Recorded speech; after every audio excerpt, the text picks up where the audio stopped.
Cuttack SCB medical रे सफल liver transplant रोगी आज डिस्चार्ज होती। कटक तिगिरी अंचल मानस बारिकर स्त्री गत मास 3 तारिख में लिभर नि एससीबी मेडिकल रे प्रतिरोपण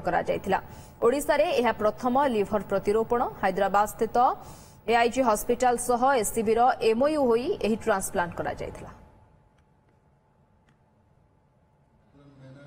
बर्तमान मनरे जो भय रही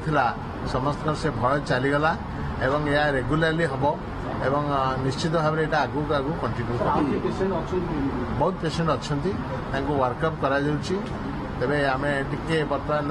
ये बिकज द फर्स्ट केस आम डिस्चार्ज न करिया पर्यंत आम टे मनरे आम टे भय रही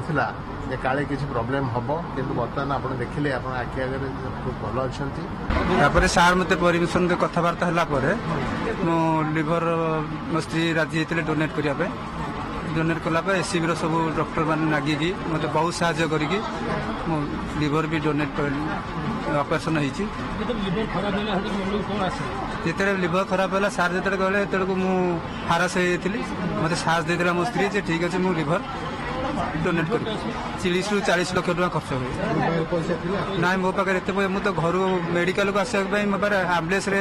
मुझे मो पाखे एत पैसा कौन ना सी तो भावी मुझे तो विश्वास कर आसिक आप कथा सब हो पारे एससीबी डॉक्टर